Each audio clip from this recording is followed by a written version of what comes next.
So question number 10 तक हमारा complete हो गया था। अब हम आ जाते हैं क्वेश्चन नंबर 11 पे।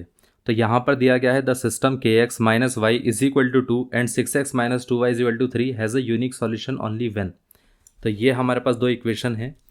पहली इक्वेशन है के x minus y is equal to 2 and then second equation is 6x minus 2y is equal to 3।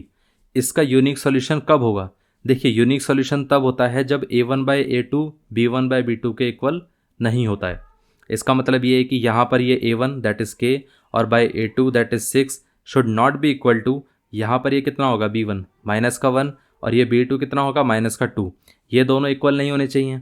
सबसे पहले तो हम माइनस माइनस कैंसिल आउट कर देते हैं। अब हम क्या करेंगे कि इसको क्रॉस मल्टीप्लाई कर देते हैं, तो ये हो जाएगा k should not be equal to 6 को हम इधर ले आते हैं तो ये हो जाएगा 6/2। 6 2 के साथ कैंसिल आउट हो जाएगा तो ये हो जाएगा 3। तो मतलब ये है कि k should not be equal to 3। अब इसका आंसर ये जो k should not be equal to 3 है, इसका मतलब ये है कि k की वैल्यू 3 नहीं होनी चाहिए, उसके अलावा कोई सी भी वैल्यू होगी तो इसमें यूनिक सॉल्यूशन ही आएगा। लेकिन अगर 3 आ गई तो यूनिक सॉल्यूशन नहीं आ सकता है। इसका मतलब k की वैल्यू 3 नहीं होनी चाहिए, उसके अलावा कुछ भी हो जाए। ठीक है। अब 11th क्वेश्चन में देखिए ऑप्शन क्या दिया गया है, k is equal to 0, not equal to 0, 3 and not equal to 3। इसका मतलब ये है कि इसका आंसर डी होना चाहिए। सो क्वेश्चन नंबर 11 का जो आंसर है वो हमारा क्या होगा, डी आंसर होगा। ये पार्ट क्लियर हो गया। अब हम आ जाते हैं क्वेश्चन नंबर 12 पे। अब देख लेते हैं क्वेश्चन नंबर 12 में क्या दिया गया है। देखिए यहाँ पर कहा गया है the system x minus 2y is equal to 3 and then 3x minus 3x plus k y is equal to 1 has a unique solution only when. ये भी पिछले वाले क्वेश्चन के जैसा ही है। अब देखिए यहाँ पर दो इक्वेशन है। पहली इक्वेशन है x minus 2y and then second equation x minus 2y is equal to 3 and then second equation is 3x plus k y is equal to 1। इसमें कहा गया है कि भाई इनका यूनिक सॉल्यूशन कब होगा। अब इन दोनों का अगर आपको यूनिक सॉल्यूशन निकालना है तो सबसे पहले क्या करना पड़ेगा, जैसे हमने लास्ट वाले केस में किया था, a1 by a2 should not be equal to b1 by b2। तो यहाँ पर a1 क्या होगा, a1 होगा 1। ठीक है। और उसी हिसाब से b1 क्या होगा, a1 बाई a2 क्या होगा 3। Should not be equal to b1 क्या होगा माइनस का 2। तो माइनस का 2 क्योंकि हम साइन के साथ रखते हैं हर एक चीज़। ठीक है। अब b2 क्या होगा, b2 हो जाएगा k। तो यहाँ पर ये हो गया k। अब इसको अगर आप क्रॉस मल्टीप्लाई करेंगे तो क्या आएगा, k इंटू 1 कितना हो गया k should not be equal to 3 into 2 कितना हो गया 6, वो भी माइनस का। तो यहाँ पर ये है कि k की वैल्यू एटलीस्ट माइनस के 6 के इक्वल नहीं होनी चाहिए। उसके अलावा वो कुछ भी हो लेकिन माइनस 6 के इक्वल नहीं होनी चाहिए, तभी इसका यूनिक सॉल्यूशन आएगा। तो इसका मतलब ये है क्वेश्चन नंबर 12 में k should not be equal to -6। तो ये इसका आंसर है। इतना क्लियर हो गया। अब अगर ये पार्ट क्लियर हो गया, दोनों क्वेश्चन सिमिलर हैं तो इसमें ज़्यादा कोई डिफरेंस आएगा नहीं। अब क्वेश्चन नंबर 13 में देख लेते हैं क्या होगा। The system this one x plus 2y is equal to 3 and then 5x plus k y plus 7 is equal to 0 has no solution when. मतलब इन्होंने कहा है कि यहाँ पर सिस्टम में नो सोल्यूशन कब आएगा। अब देखिए पहले तो मैं इक्वेशन को ड्रॉ कर लिख लेता हूँ। तो यहाँ पर question number 13 x plus 2y equals to 3 and then second equation is 5x plus k y. So ये सेकेंड इक्वेशन हो गई 5x plus k y is equal to plus k y plus 7 is equal to 0। ठीक है। अब देखिए यहाँ पर सबसे पहले हम क्या करेंगे, हैज़ नो सॉल्यूशन वाली बात है ना, तो सबसे पहले तो हम एक काम करते हैं। देखिए जब हमारे पास यूनिक सॉल्यूशन वाली बात होती है तो इतना सोचना नहीं पड़ता क्योंकि C1 C2 की ज़रूरत नहीं है। इसको एक काम करिए, सबसे पहले आप एक स्टैंडर्ड फॉर्म में लिखिए। तो ये इक्वेशन हो जाएगी x प्लस 2y और ये हो गया माइनस का 3 is equal to 0 and then 5x plus k y plus 7 is equal to 0। ठीक है।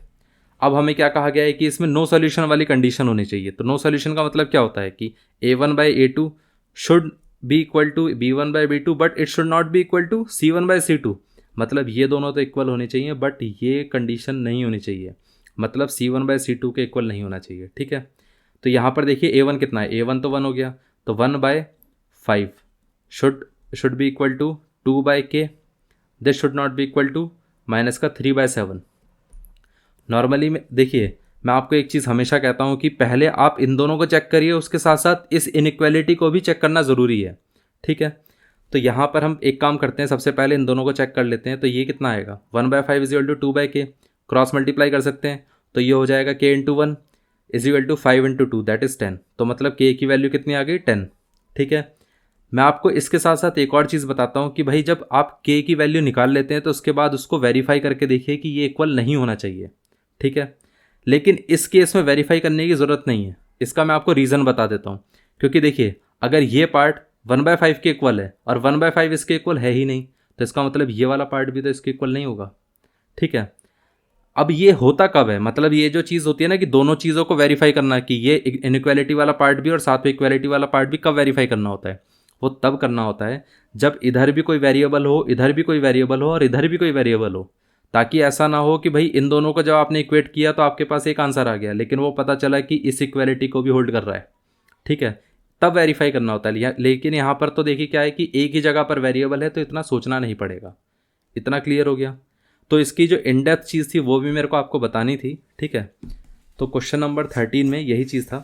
क्वेश्चन नंबर 13 में हम ये बोल सकते हैं कि आंसर क्या होगा हमारा, k=10, यही हमारा आंसर आया था। सो इतना क्लियर हो गया। अब हम आ जाते हैं क्वेश्चन नंबर 14 पे। देखिए क्वेश्चन 14 में क्या कहा गया है, if the line given by 3x + 2y = 2 and then 2x + 5y + 1 = 0 are parallel then the value of k।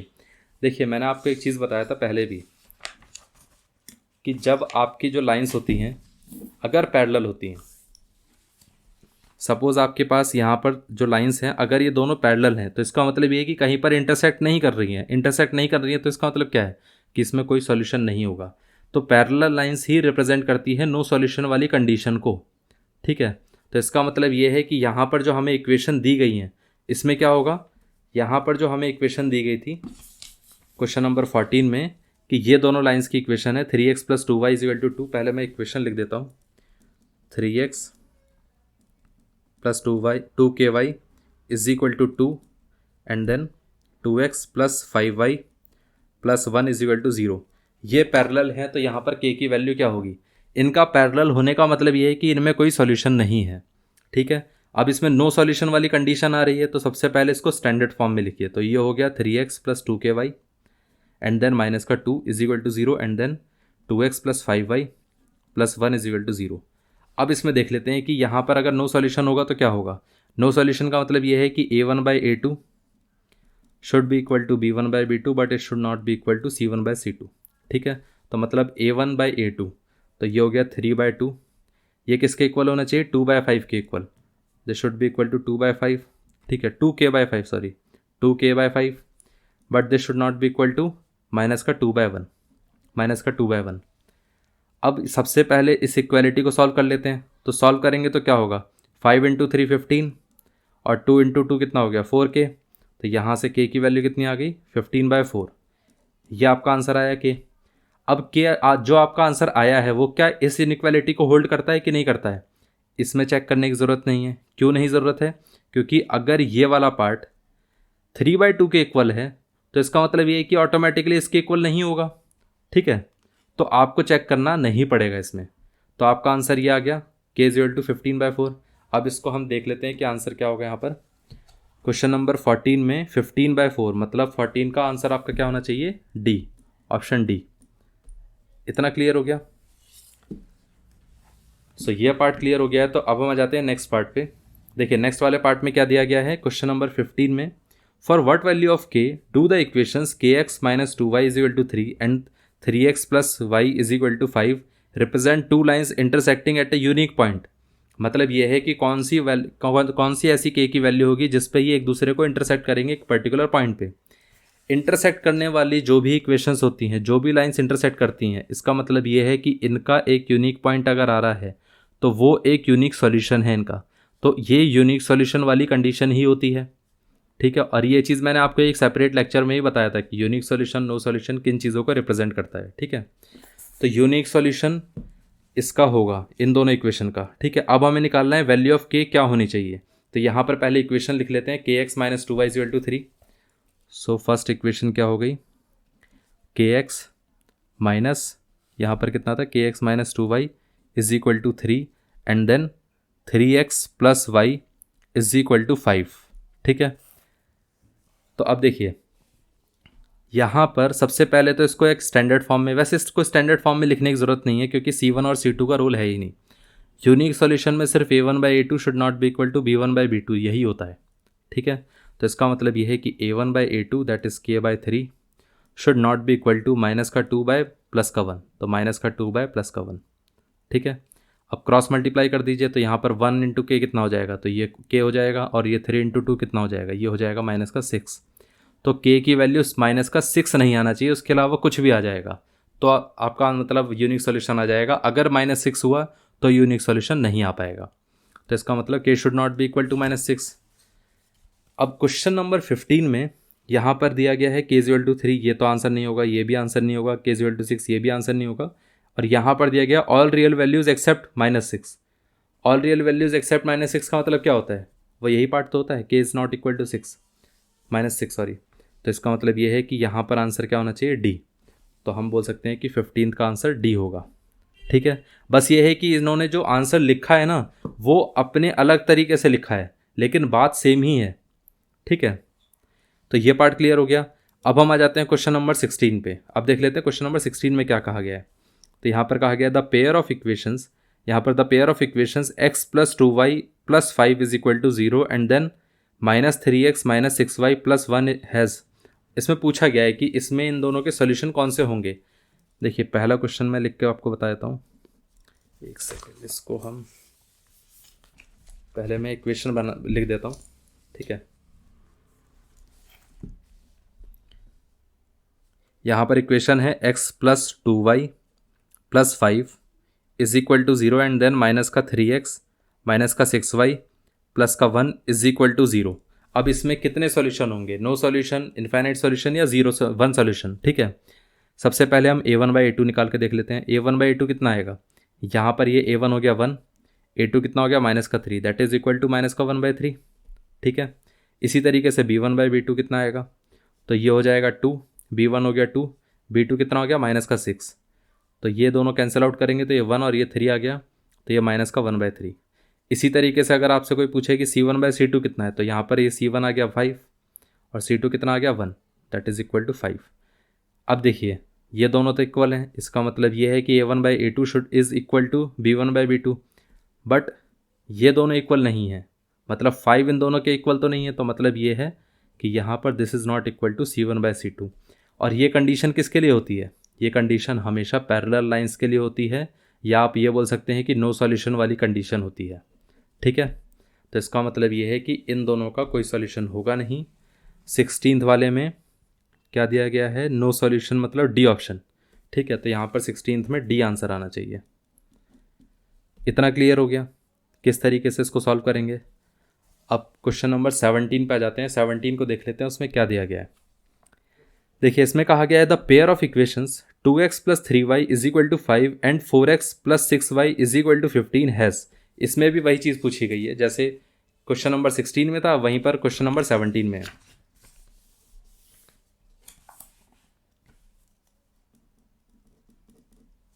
Question number 17 को पहले लिख लेते हैं, 2x + 3y = 5 and then 4x + 6y = 15, ठीक है। अब देखिए सबसे पहले हम क्या करते हैं, इसको स्टैंडर्ड फॉर्म में लिख लेते हैं, ठीक है। तो यहाँ पर स्टैंडर्ड फॉर्म क्या होगा, मैं आपको एक और चीज़ बता देता हूँ कि अगर आप देखिए जैसे यहाँ पर आपने 2x + 3y 5 को पहले इधर ले आइए, तो ये हो जाएगा -5 = 0, ठीक है। इसी तरीके से इस इक्वेशन को लिख लेते हैं, तो ये हो जाएगा 4x + 6y, 15 इधर आ जाएगा तो -15 = 0। अब देखिए यहाँ पर a1/a2 की वैल्यू कितनी है, ये a1 है ये a2 है, तो ये हो जाएगा 2/4 दैट इज़ इक्वल टू 1/2, ठीक है। क्योंकि आप कैंसिल आउट कर सकते हैं, तो यहाँ पर a2 आ जाएगा, यहाँ पर a1 आ जाएगा। इसी तरीके से b1/b2 कितना होगा, सो ये हो जाएगा 3/6, 3 और 6 कैंसिल आउट हो जाएंगे, तो यहाँ पर 1 यहाँ पर 2, तो ये हो गया 1/2। इसी तरीके से आप c1/c2 निकाल के देख लीजिए, तो ये c1 कितना होगा -5 और ये कितना हो गया -15, माइनस कैंसिल आउट हो गया, 5 और 15 कैंसिल आउट होंगे तो ये 1 और ये 3, तो यहाँ पर आंसर आएगा 1/3। तो ये दोनों तो इक्वल हैं बट ये इसके इक्वल नहीं है, तो इसका मतलब ये है कि a1/a2 is equal to b1/b2 but these are not equal to c1/c2। इसका मतलब ये है कि इसमें नो सॉल्यूशन आएगा, ठीक है। ये चीज़ है। ऑल्दो कई बार क्या होता है कि लोग शॉर्टकट से करने की कोशिश करते हैं, देख के उनको लगता है कि शायद से इसमें इनफाइनाइट सॉल्यूशन होंगे, जबकि आप फर्दर सॉल्व करके देखेंगे तो आपको पता चलेगा कि यहाँ पर थोड़ा सा डिफरेंस था, ठीक है। क्योंकि ये चीज़ देख के पता क्यों ऐसा लगता है, इसीलिए ऐसा लगता है क्योंकि 4 भी 2 से कैंसिल आउट हो रहा है, 6 भी 3 से कैंसिल आउट हो रहा है, तो 15 भी 5 से कैंसिल आउट हो रहा है। लेकिन हम ये भूल जाते हैं कि इन दोनों में 2 फैक्टर आ रहा है, लेकिन यहाँ पर 3 फैक्टर आ रहा है। इतना क्लियर हो गया। तो अब देखिए यहाँ पर नो सॉल्यूशन मतलब इसका आंसर क्या आना चाहिए। क्वेश्चन नंबर 17 में भी नो सॉल्यूशन मतलब डी आंसर आएगा, ठीक है। इतना क्लियर हो गया, इसका भी डी आंसर हो गया। अब देखिए, अब हम आ जाते हैं क्वेश्चन नंबर 18 पे। क्वेश्चन नंबर 18 में क्या कहा गया है, if a pair of linear equations is consistent then their graph lines will be. देखिए, कंसिस्टेंट का मतलब क्या होता है, कंसिस्टेंट का मतलब होता है कि सॉल्यूशन आना चाहिए। सॉल्यूशन किनका आता है, देखिए, या तो दोनों लाइंस इंटरसेक्ट करें, ठीक है, दूसरी कंडीशन ये होती है, तीसरी कंडीशन ये होती है कि एक दूसरे के ऊपर इस तरीके से कोइंसिडेंट करके जाएं।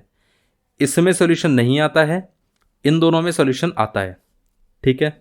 इसका मतलब ये है कि कंसिस्टेंट ये दो कंडीशन होती हैं, या तो दोनों लाइंस कहीं पर यूनिक पॉइंट पर एक इंटरसेक्ट करें, या तो दोनों एक दूसरे के ऊपर कोइंसिडेंट रहें, या तो यूनिक सॉल्यूशन आए या इनफाइनाइट सॉल्यूशन आए, दोनों ही कंसिस्टेंट रहती हैं। तो मतलब या तो लाइंस कोइंसिडेंट या तो लाइंस इंटरसेक्टिंग। तो देखिए, अब इसमें क्या कहा गया था, if a pair of linear equations is consistent then their graph lines will be. कहाँ पर होंगी, कौन सी लाइंस होंगी, जब इंटरसेक्ट करें, क्योंकि कंसिस्टेंट मतलब सॉल्यूशन, सॉल्यूशन कब आएगा, आइदर वो इंटरसेक्ट करेंगी या कोइंसिडेंट करेंगी। तो कई बार क्या होता है कि लोग यहाँ पर सिर्फ ऑलवेज इंटरसेक्टिंग कर देते हैं, सी आंसर नहीं होगा, सी के साथ साथ ये कोइंसिडेंट भी पॉसिबल है, ठीक है। इसीलिए आइदर कोइंसिडेंट और आइदर इंटरसेक्टिंग दोनों आंसर आने चाहिए। तो डी आंसर ज़्यादा बेटर है, क्योंकि ये कई बार ऐसा होता है कि बहुत सारे स्टूडेंट्स इसी को मार्क करते हैं, जबकि उनकी मिस्टेक ही यही होती है कि वो सिर्फ एक ही पोर्शन को इंक्लूड करते हैं, दूसरे वाले को भूल ही जाते हैं। कोइंसिडेंट भी तो वहाँ पर सॉल्यूशन आ रहा है ना, कोइंसिडेंट वाले में इनफाइनाइट सॉल्यूशन है, ठीक है। तो कंसिस्टेंट तो वो भी हुआ। सो ये पार्ट क्लियर हो गया। अब आपके पास ये पार्ट अगर क्लियर हो गया तो क्वेश्चन नंबर 19 भी आपका क्लियर हो चुका होगा इसमें, क्योंकि कहा गया है if a pair of linear equations is inconsistent. Inconsistent कौन सी इक्वेशन होती हैं, वही इनकंसिस्टेंट होती हैं जो सिर्फ पैरेलल होती हैं, क्योंकि उनमें कोई भी सॉल्यूशन नहीं आता है। इतना क्लियर हो गया। तो क्वेश्चन नंबर 18 और 19 एक ही साथ क्लियर हो गए। अब हम आ जाते हैं क्वेश्चन नंबर 20 पे। देखिए, इसमें क्या कहा गया है, in a triangle A B C angle C is equal to 3 times of angle B. पहले मैं लिख लेता हूँ क्वेश्चन को। यहाँ पर क्वेश्चन दिया गया है, क्वेश्चन नंबर 18 नहीं, ये कहाँ पर पहुँच गया हूँ मैं, क्वेश्चन नंबर 20। अब देखिए, यहाँ पर कहा गया है in a triangle A B C angle C is equal to 3 times of angle B that is equal to 2 times of angle A plus B, इन दोनों का सम, ठीक है। अब पूछा गया है कि then find out the value of angle B, ठीक है। एक चीज़ देखिए, जब ऐसी इक्वेशन आपके सामने आती है तो सबसे पहले आपको क्या करना है, हम एक चीज़ जानते हैं कि भाई इन तीनों का sum angle A plus angle B plus angle C triangle के अंदर हमेशा कितना होता है, 180 होता है, ठीक है। ये चीज़ हमें पता है। अब ऐसे में जब आपके पास इस तरीके से इक्वेशन आए तो आप एक काम करिए, सिर्फ एक कॉमन फैक्टर ढूंढिए, एक कॉमन चीज़ ढूंढिए इसमें, ठीक है। नॉर्मली इसको हम के से इक्वेट कर सकते हैं, फिर उस हिसाब से हम इसको सॉल्व कर सकते हैं कि भाई एंगल सी की वैल्यू कितनी हो गई, एंगल बी की वैल्यू कितनी हो गई और ए प्लस बी कितना हो गया। लेकिन मैं कहूँगा कि इसको ऐसे मत सॉल्व करिए, इसको और भी शॉर्टकट वे में आप सॉल्व कर सकते हैं। कैसे, एंगल सी को आप देखिए क्या है, एंगल सी की value 3 times of angle B, तो इसको रिप्लेस कर दीजिए 3 टाइम्स ऑफ एंगल बी से, ठीक है। अब आप देखिए कि यहाँ पर इन दोनों इक्वेशंस को अगर आप इक्वेट करेंगे तो कितना आएगा, यह आ जाएगा 3 times of angle B is equal to 2 times of angle A plus B, ठीक है। इसको सॉल्व करने की ज़रूरत नहीं है, बस 2 को इधर ले आइए तो ये हो जाएगा 3/2 times of angle B is equal to angle A plus angle B. तो angle A plus angle B की जो ये वैल्यू है इसको पूरा यहीं पर रिप्लेस कर दीजिए। जैसे आप रिप्लेस करेंगे तो इसकी वैल्यू होगी 3/2 times of angle B plus, और यहाँ पर ये कितना आ गया, 180 डिग्री। दैट्स इट, सारी चीज़ें एंगल बी के फॉर्म में कन्वर्ट हो गई हैं। अब इसको सॉल्व कर लीजिए। So angle B is equal to कितना हो गया, 3/2 प्लस 3 इज इक्वल टू 180। इसको आप फर्दर सॉल्व करेंगे तो angle B is equal to कितना हो गया, यहाँ पर अगर आप 2 कॉमन लेंगे तो ये 3 प्लस 3 इंटू 2 कितना हो गया, 6 is equal to 180। That is equal to angle B 9/2 is equal to 180। अब 180 9 से कैंसिल आउट हो सकता है, तो 9 2 जा 18 और साथ में 0, ये 2 इसके साथ क्रॉस मल्टीप्लाई होगा तो एंगल बी इक्वल टू कितना हो गया 40। ठीक है, अब देखिए अगर किसी को कन्फ्यूजन हो कि मैंने यहाँ पर इसको कैसे कैंसिल आउट कर दिया तो मैं सिंपल बता देता हूँ। जब आप क्रॉस मल्टीप्लाई करते तो 9 वैसे भी डिनोमिनेटर में आता, तब आप उससे कैंसिल करते हैं, तो इससे अच्छा सीधा मैंने यहाँ पर कैंसिल कर दिया। ठीक है, अब वैसे भी कर सकते हैं, अगर किसी को यहाँ पर कन्फ्यूजन हो तो मैं आपको बता देता हूँ। एंगल बी इक्वल टू कुछ इस तरीके से आता 180, फिर यहाँ पर इंटू 2 इसके साथ मल्टीप्लाई होता और साथ में 9 इसके साथ डिवाइड होता, फिर 9 इसको कैंसिल आउट करता तो यहाँ पर ही आ जाता 20। ठीक है, फिर 20 इंटू 2 40 आ जाता, इसी तरीके से आता। इतना क्लियर हो गया। अब आपको निकालना क्या था वैसे इसमें, सिर्फ एंगल बी की वैल्यू, तो एंगल बी की वैल्यू वैसे ही आपके पास 40 आ गई। सो इसका मतलब ये है कि आपका आंसर कितना आ गया, क्वेश्चन नंबर 20 का आंसर आ गया बी 40 डिग्री। इतना क्लियर हो गया किस तरीके से इसको सॉल्व करना है। तो ऐसी जो इक्वेशंस होती है ना, मैंने आपको इससे पहले ही बताया था कि ऐसी इक्वेशंस में अगर आप प्रैक्टिस ज़्यादा अच्छी करेंगे तो आपको आइडिया लगता जाएगा कि कौन सी कंडीशन में किसको सॉल्व करना है। ठीक है, अदरवाइज अगर आप प्रैक्टिस नहीं भी करेंगे तो आप इसको सॉल्व तो दूसरे तरीके से भी कर सकते हैं। इसको सॉल्व करने के एक तरीके नहीं होते, बहुत सारे तरीके होते हैं, आप पे डिपेंड करता है आप कैसे सॉल्व करना चाहते हैं। इतना क्लियर हो गया। अब हम क्वेश्चन नंबर 21 पे आ जाते हैं। क्वेश्चन नंबर 21 में कहा गया है in a cyclic quadrilateral A B C D it is given that angle A is this one, angle B is this one, angle C is angle D, then find out the value of angle B. तो सबसे पहले हम एक काम करते हैं, cyclic quadrilateral में पहले तो इन वैल्यूज़ को देख लेते हैं। यहाँ पर एंगल ए किस फॉर्म में दिया गया है, एक्स प्लस वाई और साथ में प्लस 10 इतना डिग्री। साथ में एंगल बी कितना दिया गया है, यहाँ पर y plus 20, and then angle C is equal to कितना दिया गया है, एक्स प्लस वाई माइनस 30। ठीक है, उसके साथ साथ देखिए यहाँ पर एंगल डी कितना दिया गया है, angle D is equal to x plus y. इतना क्लियर हो गया। और ये क्या है, ए बी सी डी हमारा एक साइक्लिक क्वाड्रिलेटरल होता है। अब एक बात बताइए, साइक्लिक क्वाड्रिलेटरल का मतलब होता क्या है? साइक्लिक क्वाड्रिलेटरल का मतलब क्या होता है? उसका मतलब ये होता है कि एक सर्कल के अंदर अगर आप एक क्वाड्रिलेटरल के यहाँ पर इस तरीके से एक क्वाड्रिलेटरल ड्रॉ करते हैं तो इसको हम कहते हैं साइक्लिक क्वाड्रिलेटरल। ठीक है, मतलब ये है कि एक क्वाड्रिलेटरल के अराउंड आप एक सर्कल को ड्रॉ कर सकते हैं। ठीक, अब देखिए यहाँ पर ये हम मान लेते हैं ए, ये है बी, ये है सी, ये है डी। साइक्लिक क्वाड्रिलेटरल की सबसे इंटरेस्टिंग चीज़ पता है क्या है, कि उसके जो अपोजिट एंगल्स होते हैं, जैसे एंगल ए और एंगल सी, इन दोनों का जो सम होगा वो 180 होगा। मतलब angle A plus angle C कितना होना चाहिए, 180 डिग्री। और साथ में जो एंगल डी है और एंगल बी, इसका भी सम कितना होगा, 180 degree. Angle B is equal to 180 degree, और चारों का मिलाकर सम कितना होगा, 360 डिग्री। इतना क्लियर हो गया। अब यहाँ पर देखिए angle A plus angle C, इन दोनों को अगर आप ऐड करेंगे तो कितना आएगा, तो यहाँ पर ऐड कर लेते हैं। तो x plus y plus 10 plus x plus y minus का 30 should be equal to 180 degree. तो एक्स प्लस एक्स कितना हो गया, 2x, वाई प्लस वाई कितना हो गया, 2y, और यहाँ पे 10 माइनस 30 कितना हो गया, माइनस का 20 इज इक्वल टू 180 डिग्री। अब 20 इधर आ जाएगा तो ये कितना हो गया, 2x प्लस 2y, यहाँ पर ये हो गया, देखिए 20 अगर इसके साथ 180 के साथ ऐड होगा तो ये हो जाएगा 200। ठीक है, पूरी इक्वेशन को आप 2 से डिवाइड कर सकते हैं। जैसे आप 2 से इसको डिवाइड करेंगे तो ये कैंसिल आउट हो गया, इसको 2 से डिवाइड करेंगे तो ये कैंसिल आउट हो गया, और इसको डिवाइड करेंगे तो ये कैंसिल आउट होकर 100 आ जाएगा। तो इसका मतलब ये है कि आपके पास एक इक्वेशन बनकर आ गई, x plus y is equal to 100। ठीक है, ये आपके पास फर्स्ट इक्वेशन बनकर आ गई। इसी तरीके से आप ये वाली इक्वेशन भी बना सकते हैं। कैसे, यहाँ पर आप देखिए angle B plus angle D, मतलब अपोजिट एंगल्स हैं, इन दोनों का एडिशन कितना होगा, इन दोनों का एडिशन होगा 180 डिग्री। इसका मतलब ये है कि देखिए एक्स प्लस यहाँ पर वाई 2 बार है तो इसका मतलब 2 times of y plus 20 is equal to कितना हो गया, 180। ठीक है, अब यहाँ पे आपको करना क्या है, 20 को इधर शिफ्ट कर दीजिए तो ये हो जाएगा x plus 2y is equal to कितना हो गया, 180 minus 20। So x plus 2y is equal to what, 160। ये आंसर है। ठीक है, तो इसका मतलब ये है कि x plus 2y is equal to 160। ठीक है, सो अब ये हमारे पास 2 इक्वेशन बनकर आ चुकी थी, ये फर्स्ट वाली इक्वेशन, ये सेकंड वाली इक्वेशन। ठीक है, अब आपको करना क्या है, सेकंड वाली इक्वेशन में से फर्स्ट को माइनस कर दीजिए। ठीक, जैसे आप माइनस करेंगे मैं आपको यहाँ पर लिख के दिखा देता हूँ। एक काम करिए, इसमें से चलिए मैं इधर लिख देता हूँ नेक्स्ट वाले पेज पे। आपके पास फर्स्ट इक्वेशन थी x plus y is equal to 100, and then second equation is x plus 2y is equal to 160। ठीक है, सेकंड में से आपको फर्स्ट को माइनस करना है, तो एक काम करिए, सबसे पहले सेकंड को लिख लीजिए, फिर ये हो गया, फर्स्ट वाली को लिख लीजिए, फिर उसको माइनस कर दीजिए। माइनस करते वक्त क्या होगा, जितने भी नीचे इक्वेशन उसके साइन चेंज होंगे, तो यहाँ पर हमने जितने भी प्लस थे सबको माइनस कर दिया। ये एक्स इसके साथ कैंसिल आउट हो गया, 2y माइनस वाई कितना हो गया y, और यहाँ पर 160 माइनस 100 कितना हो गया 60। ठीक है, अगर आप चाहें तो इसको दूसरे तरीके से भी सॉल्व कर सकते हैं। कई बार क्या होता है कि ऐसे ना सॉल्व करके आप ऐसे भी कर सकते हैं, x प्लस इसको आप 2y को ऐसे लिख सकते हैं, x plus y is equal to 160 and then x plus y is equal to 100। ठीक है, अब x प्लस वाई की अगर वैल्यू 100 है तो यहाँ पर आप 100 रिप्लेस कर सकते हैं, तो 100 plus y is equal to 160 हो गया। 100 को आप इधर ले जा सकते हैं, तो y इज इक्वल टू कितना हो गया 160 माइनस 100, तो यहाँ पर ही हो गया 60। सो y की वैल्यू कितनी आ गई 60। इधर से भी आ जाएगा, इधर से भी आ जाएगा, जैसे आप सॉल्व करना चाहें।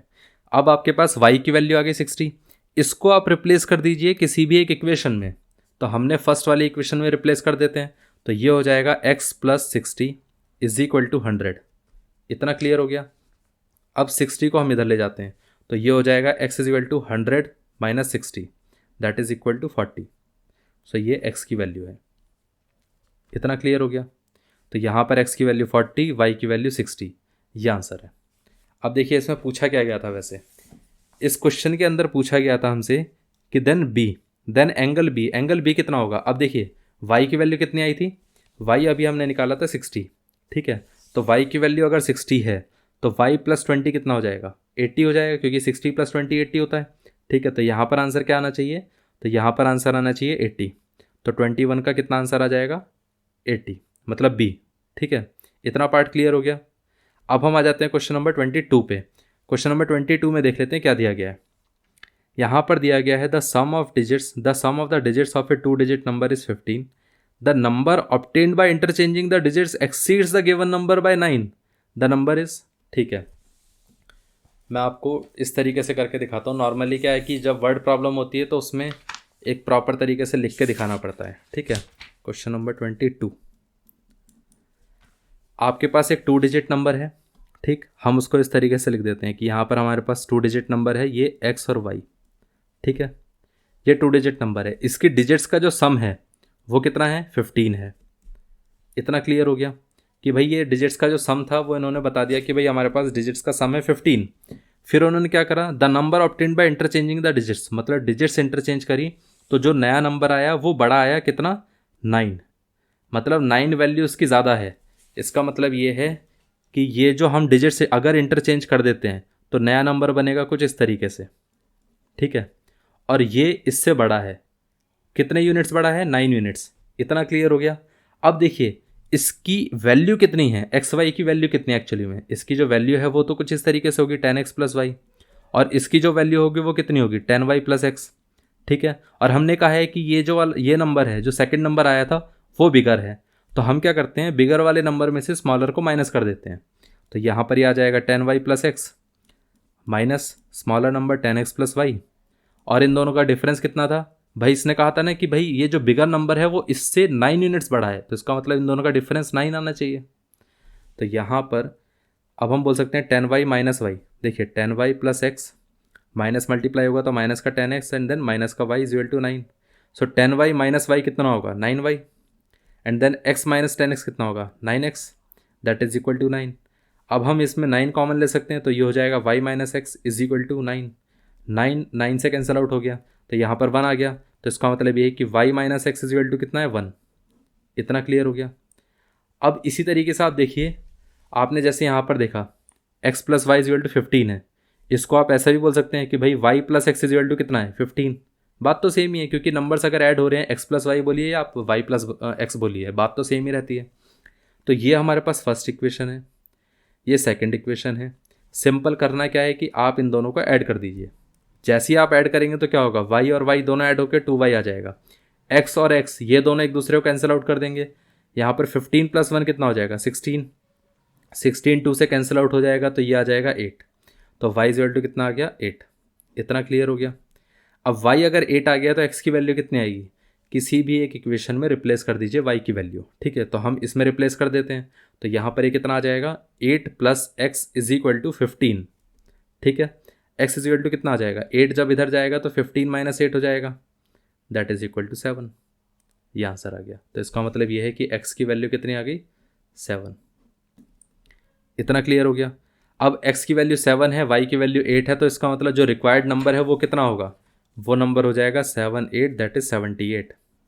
ठीक है, ये नंबर है। अब हम इसमें आंसर देख लेते हैं क्या आना चाहिए। क्वेश्चन नंबर 22 में ऑप्शन क्या दिए गए थे, यहाँ पर देखिए 78 ऑप्शन हमारा डी है, तो इसका मतलब ये है कि आंसर हमारा क्या होना चाहिए, D option.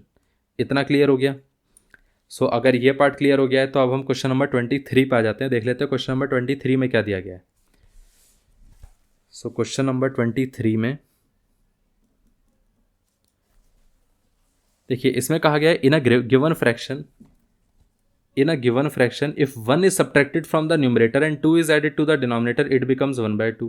if 7 is subtracted, अच्छा एक काम करते हैं, सबसे पहले तो इस कंडीशन के लिए हम सबसे पहले एक फ्रैक्शन ले लेते हैं, फिर उस फ्रैक्शन के अंदर जो भी चेंजेस किए जा रहे हैं फिर उससे रिलेटेड हम इक्वेशन बनाते जाएंगे। पहला चेंज क्या है कि अगर हमने न्यूमरेटर से 1 सब्ट्रैक्ट कर दिया, यही तो कहा गया था, if 1 is subtracted from the numerator and 2 is added to the denominator, 2 हम ऐड कर देते हैं इसमें, तो y प्लस 2 हो गया। ऐड करोगे तो यहाँ पर जो हमारे पास फ्रैक्शन बना है वो 1/2 बन जाएगा। चलिए ये भी ठीक है, 1/2 बन गया। ये पहला पार्ट है। दूसरा पार्ट क्या कहा गया है, if 7 is subtracted from the numerator and 2 is subtracted from the denominator, मतलब 7 और 2 दोनों ही माइनस किए जा रहे हैं, तो न्यूमरेटर से हमने 7 हटा दिया, डिनोमिनेटर से हमने 2 हटा दिया, तो यहाँ पर y में से हम 2 को माइनस कर देंगे। ठीक है, तो जो हमारे पास फ्रैक्शन बनी वो कितनी बनी, इट बिकम्स 1/3, तो हमारे पास वो फ्रैक्शन 1/3 बन जाती है। और पूछा गया है कि अब वो फ्रैक्शन क्या होनी चाहिए, देन द फ्रैक्शन बिकम्स 1/3। ठीक है, अब इसको सॉल्व करके देख लेते हैं। सबसे पहले अगर आप इसको सॉल्व करेंगे तो क्रॉस मल्टीप्लाई कर दीजिए, तो 2 इंटू एक्स 2x हो जाएगा। सो 2 इंटू 1 कितना हो जाएगा, माइनस का 2 हो गया। सो y प्लस 2 इंटू 1 कितना हो गया, ये सीधा y प्लस 2 हो गया। ठीक है, y को हम इधर ले जाते हैं तो ये हो जाएगा 2x, y प्लस का था तो ये माइनस का y हो जाएगा, और ये जो माइनस का 2 है इधर चला जाएगा तो ये प्लस का हो जाएगा, और ये प्लस का 2 पहले से ही था, तो इसका मतलब ये है कि ओवरऑल ये 4 हो गया। So 2x minus y is equal to 4, ये हमारे पास फर्स्ट इक्वेशन है। अब इसी तरीके से हम सेकंड इक्वेशन बनाते हैं, इसको क्रॉस मल्टीप्लाई करेंगे तो कितना आएगा, 3 इंटू एक्स 3x, 3 इंटू 7 कितना आ गया 21, is equal to y minus 2 into 1 कितना हो गया वाई माइनस 2। तो यहाँ पर हम y को इधर ले आते हैं तो ये हो जाएगा 3x माइनस का y, ये माइनस का 21 है, ये राइट साइड पे चला जाएगा तो ये हो जाएगा प्लस का 21, और ये माइनस का 2 है, तो यहाँ पर ये हो गया 21 माइनस 2 कितना हो गया 19 हो गया, और ये हो गया 3x माइनस वाई, ये आ गया सेकेंड पार्ट। ठीक है, अब देखिए यहाँ पर ये थोड़ा सा 19। ठीक, अब हम क्या कर सकते हैं, किसी भी एक इक्वेशन में से दूसरे को माइनस कर सकते हैं, तो एक काम करते हैं, सेकंड में से फर्स्ट को माइनस कर दीजिए। जैसे ही आप माइनस करेंगे 3x minus y is equal to 19 and then 2x minus y is equal to कितना आ गया 4। जब भी हम सब्ट्रैक्ट की बात करते हैं तो जो नीचे इक्वेशन होती है उसमें साइन चेंज हो जाते हैं, तो जैसे इसका साइन पॉजिटिव है तो ये माइनस हो जाएगा, ये माइनस था तो ये प्लस हो जाएगा, ये प्लस था तो ये माइनस हो जाएगा।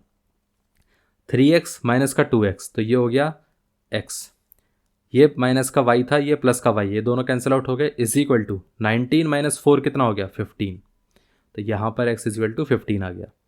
इतना क्लियर हो गया। सो ये है हमारे पास x की वैल्यू। अब x की वैल्यू आ गई, लेकिन अभी हमें y की भी वैल्यू निकालनी है, तो हम किसी भी एक इक्वेशन में x की वैल्यू को रिप्लेस कर देते हैं। तो इस इक्वेशन में रिप्लेस करते के साथ ही 2 into 15 minus y is equal to 4, and then 2 into 15 कितना हो गया 30 minus y is equal to 4। अब y को हम राइट साइड पे ले जाएंगे तो ये हो गया 30, और 4 को हम इधर ले आते हैं, तो 4 को जब हम इधर ले जाएंगे तो प्लस का था तो ये माइनस का 4 हो जाएगा, माइनस का y था तो इधर का प्लस का y हो जाएगा, तो इसका मतलब ये है कि plus y is equal to 30 minus 4 कितना हो गया 26। सो y की वैल्यू हमारे पास 26 आ गई, x की वैल्यू 15, तो फ्रैक्शन क्या हो गया x by y that is equal to 15/26, ये हमारे पास ओरिजिनल फ्रैक्शन आया। इतना क्लियर है। अब हम इसी को देख लेते हैं। क्वेश्चन नंबर 23 में हमारे पास जो फ्रैक्शन है 15/26, तो यहाँ पर 15/26 है b, तो इसका मतलब क्वेश्चन नंबर 23 का आंसर b होना चाहिए। इतना क्लियर हो गया। अब क्वेश्चन नंबर 24 पे आ जाते हैं। क्वेश्चन नंबर 24 में देख लेते हैं क्या दिया गया है। इसमें कहा गया है कि 5 years hence the age of a man shall be 3 times the age of a son while 5 years earlier the age of the man. Okay, तो यहाँ पर एक काम करते हैं, जो एज की बात की गई है, ठीक है,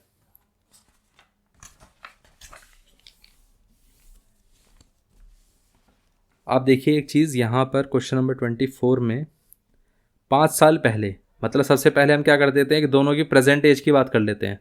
प्रेजेंट एज मैन की बात कर लेते हैं, उसको हम ले लेते हैं एक्स, और इसी तरीके से present age of his son, उसकी एज ले लेते हैं हम वाई। ठीक है, अब फिर साथ में 5 years earlier, 5 years earlier,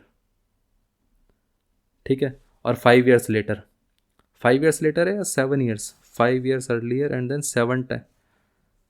5 years hence. अच्छा 5 years, हाँ हेंस का मतलब वही है कि 5 years लेटर, सो 5 years लेटर। ठीक है, दोनों चीज़ों के डिस्कशन कर लेते हैं। इन्होंने कहा क्या है कि 5 years hence the age of a man is 3 times the age of a son, मतलब 5 साल बाद। 5 साल के बाद क्या होगा, 5 साल के बाद दोनों की एज हो जाएगी कुछ इस तरीके से x+5 एंड देन सन की एज हो जाएगी 5+5।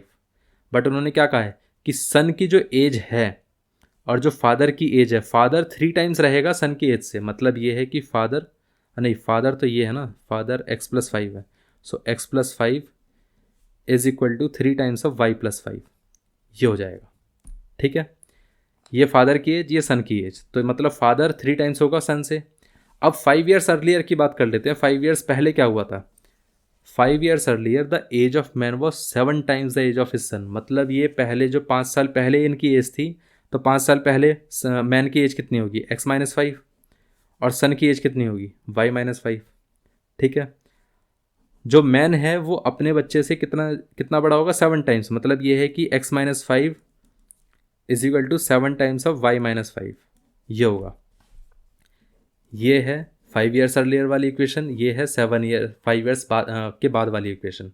अब इसको हमें सॉल्व करना है, तो सबसे पहले इसके लिए इक्वेशन बना लेते हैं। तो सबसे पहले हम क्या करेंगे, देखिए अगर आप चाहें तो इस इक्वेशन को बिना कुछ किए भी डायरेक्टली आप सॉल्व कर सकते हैं सब्स्टिट्यूशन से। कैसे सॉल्व कर सकते हैं मैं आपको बता देता हूँ। यहाँ पर आपको करना क्या है, सिर्फ और सिर्फ इसमें से x की वैल्यू निकालिए, y को इधर ले जाइए, तो ये हो जाएगा 7 × y-5, और यहाँ पर ये हो गया प्लस का 5। ठीक है, इस x की वैल्यू को इधर रिप्लेस कर दीजिए, तो ये कितना आ जाएगा, 7 times ऑफ y-5 प्लस 5।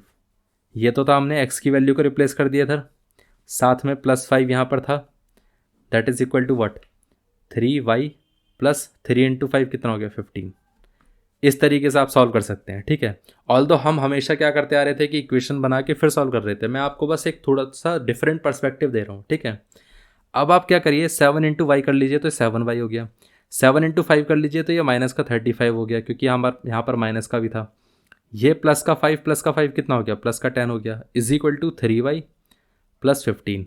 अब आपको करना क्या है, जो y वाला पार्ट है उसको लेफ्ट साइड रखिए, बाकी सारे पार्ट को राइट साइड ले जाइए। ठीक है, तो 3y को इधर ले आते हैं, तो 7y माइनस का 3y। ठीक है, बाकी सारे पार्ट को राइट साइड पे, तो 15 तो पहले से प्लस का था, ये इधर चला जाएगा तो ये माइनस का 10 हो जाएगा, ये इधर चला जाएगा तो ये प्लस का 35 हो गया। इतना क्लियर है। अब इसको सॉल्व कर लेते हैं हम। यहाँ पर देखिए 7y माइनस 3y कितना हो गया, तो ये हो गया 4y। ठीक है, साथ में ये 15 माइनस 10 कितना हो गया, 5 हो गया, 5 प्लस 35 कितना हो गया, 40।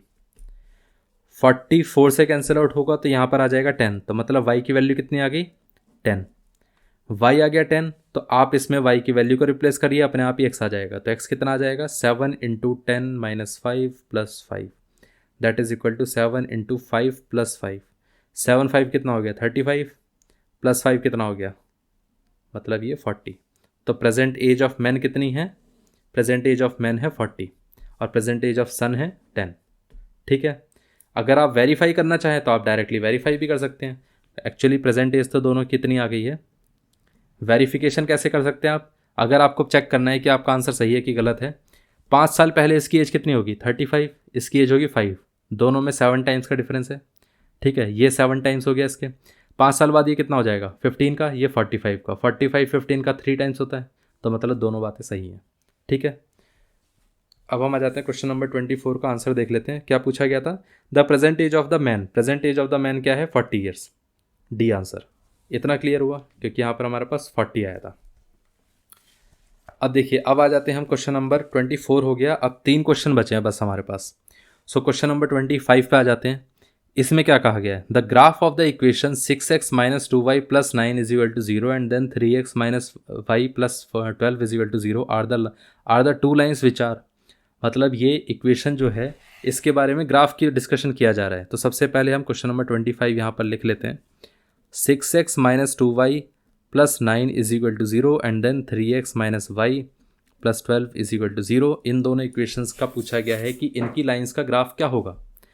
एक बात बताइए, ये a1 है, ये a2 है, तो हम सबसे पहले a1 बाई a2 के बारे में डिस्कशन कर लेते हैं कि कितना आएगा। तो ये देखिए कैंसिल आउट होके ये 2/1 दैट इज इक्वल टू 2 आया। ठीक है, b1 बाई b2 कितना आएगा, ये b1 है माइनस का 2, और b1 के ये b1 है, ये b2 है, b2 कितना हो गया माइनस का 1, माइनस माइनस कैंसिल आउट होके प्लस का 2/1 दैट इज इक्वल टू 2। इसी तरीके से आप c1 बाई c2 देख सकते हैं। c1 बाई c2 कितना हो गया 9/12, इसको 3 से कैंसिल आउट कर देंगे तो ये 3 आ गया, ये 4 आ गया, तो ये हो गया 3/4। ठीक है, तो अब आप यहाँ से सीधा बोल सकते हैं कि भाई a1 by a2 is equal to b1 by b2। मतलब ये है कि a1 by a2 b1 by b2 के इक्वल है। ठीक है, बट ये दोनों पार्ट c1 बाई c2 के इक्वल नहीं है, तो इसका मतलब this is not equal to c1 by c2, right. तो यहाँ पर हमारे पास ये कंडीशन है, और ये किसकी कंडीशन होती है, ये कंडीशन होती है हमेशा नो सॉल्यूशन वाले के। और नो सॉल्यूशन वाले का जो ग्राफ होता है वो क्या होता है, पैरेलल आता है। मतलब इसका जो ग्राफ होगा, इन दोनों लाइंस का जो ग्राफ होगा वो पैरेलल लाइंस होंगी। ये दोनों लाइंस एक दूसरे के लिए पैरेलल हैं। इतना क्लियर हो गया किस तरीके से इसको देखना है। तो यहाँ पर क्वेश्चन नंबर 25 में the graph of these equations are parallel, तो मतलब क्वेश्चन नंबर 25 का आंसर बी आएगा। इतना क्लियर हो गया। सो अब हम आ जाते हैं क्वेश्चन नंबर 26 पे। क्वेश्चन नंबर 25 क्लियर हो चुका है। क्वेश्चन नंबर 26 में क्या कहा गया है, the graph of the equations are two lines which are. इसमें भी ग्राफ की बात हो रही है। ठीक है, चलिए कोई नहीं, इसमें भी हम ग्राफ को पहले इक्वेशंस को लिख लेते हैं।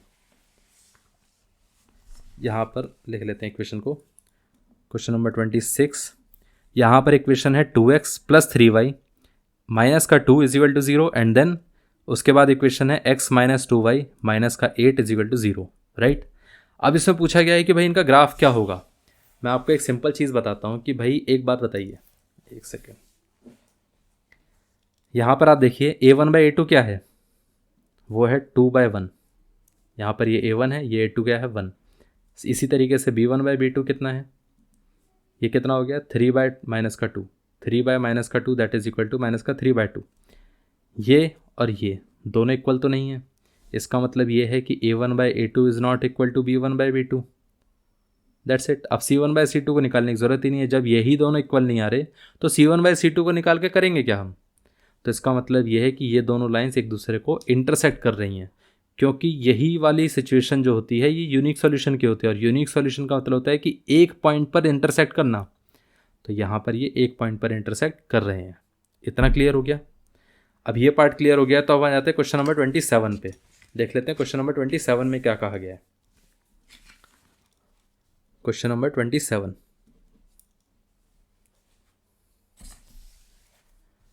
क्वेश्चन नंबर 27 में कहा गया है the graphs of the equations 5x minus 15y is equal to 8 and then 3x minus 9y is equal to 24/5 are the two lines which are. इन दोनों का हमें ग्राफ देखना है। तो यहाँ पर क्या होगा 5x minus 15y is equal to 8 and then second equation is 3x minus 9y is equal to 24/5। ठीक है, तो सबसे पहले आपको क्या करना है, इन दोनों इक्वेशन को देखिए। जैसे आपके पास पहले इक्वेशन थी ये एक स्टैंडर्ड फॉर्म में दी गई थी, ठीक है, ये भी एक स्टैंडर्ड फॉर्म में है। बट ये वाली जो इक्वेशन है आपके सामने ये एक स्टैंडर्ड फॉर्म में नहीं दी गई है। आपको पहले से स्टैंडर्ड फॉर्म में लिखना पड़ेगा। तो इसको आप लिखेंगे तो ये हो जाएगा 5x माइनस 15y माइनस का 8 is equal to 0 and then ये हो गया 3x माइनस का 9y, अच्छा ये 15y, फिर ये माइनस का 24/5 इज इक्वल टू 0। ठीक है, ये a1 है, ये a2 है, तो a1 बाई a2 कितना आ गया, ये आ गया 5/3। ठीक, इसी तरीके से आप देखिए b1 बाई b2 कितना आएगा। तो यहाँ पर देखिए ये b1 है that is equal to minus का 15, b2 कितना है माइनस का 9, दोनों कैंसिल आउट करेंगे, 5 3 जा 15, 3 5 जा 15 हो गया। तो यहाँ पर ये 3 3 जा 9 हो गया, तो इसका मतलब ये भी 5/3 आ गया। ठीक है। अब देखिए C1/C2 क्या होगा, C1/C2 अगर आप ऑब्जर्व करेंगे तो ये C1/C2, ठीक है, ये कितना है C1 माइनस का 8 और C2 कितना है माइनस का 24/5, माइनस का 24/5। तो पहले हम माइनस को माइनस से कैंसिल आउट कर देते हैं। और एक और चीज़ है, अगर डिनोमिनेटर के डिनोमिनेटर में कोई चीज़ है तो वो न्यूमरेटर में चली जाएगी। तो इसका मतलब ये है कि 8 × 5/24 आ गया और 24 8 से कैंसिल आउट होगा तो यहाँ पर 3 आ गया, तो ये हो जाएगा 5/3। तीनों ही अगर आप देखें तो ये तीनों ही 5/3 आ रहे हैं। तो इसका मतलब ये है कि A1/A2 is equal to B1/B2 is equal to C1/C2। और ये तीनों तभी पॉसिबल हो सकते हैं जब इनफाइनाइट नंबर ऑफ सोल्यूशन होते हैं।